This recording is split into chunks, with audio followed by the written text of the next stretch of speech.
Une plainte pour 2 viols a été déposée samedi dernier à l'encontre de l'animateur Koé, vient-on d'apprendre ce mardi. Dans la soirée, un témoignage exclusif de Nathalie, la compagne de l'animateur, a été révélé sur le plateau de Touche pas à mon poste. Une plainte pour 2 viols, dont un sur une mineure de plus de 15 ans, a été déposée ce samedi 18 novembre à l'encontre de Koé, a révélé l'Obs ce mardi 21 novembre.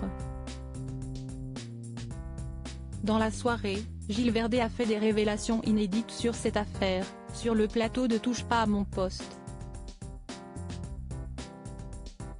Entre déclarations de Nathalie, la compagne de l'animateur avec qui il a discuté aujourd'hui, et incohérences concernant Julie, la plaignante, le chroniqueur dit tout.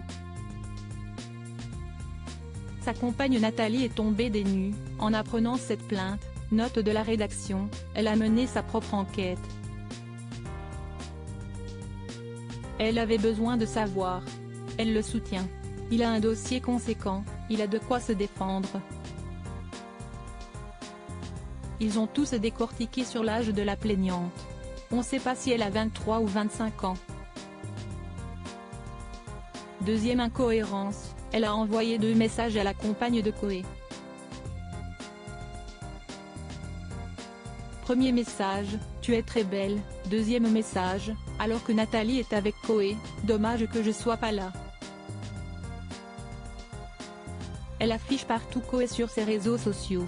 Elle change beaucoup de versions sur leur rencontre, a déclaré le mari de Fatou dans un premier temps. Avant de conclure, ce que dit enfin l'entourage de Koé, si est qu'elle est obsédée par lui. Elle avait envie de le rejoindre cet été, m'a expliqué Nathalie. Si est une sorte de groupie. Leur dossier sera à la disposition des enquêteurs. Si j'ai bien compris l'état d'esprit de Koé, si est qu'il veut être entendu au plus vite. Il s'estime totalement innocent. Nathalie m'a dit qu'il ne ferait jamais cela.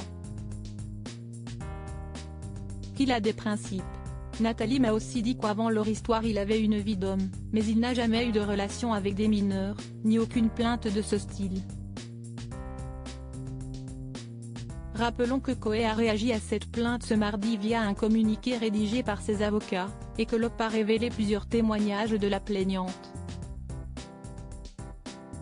Certains comportements supposés de l'animateur étaient déjà pointés du doigt depuis quelques jours. Sébastien Koé reste présumé innocent des faits qui lui sont reprochés jusqu'à la clôture de ce dossier.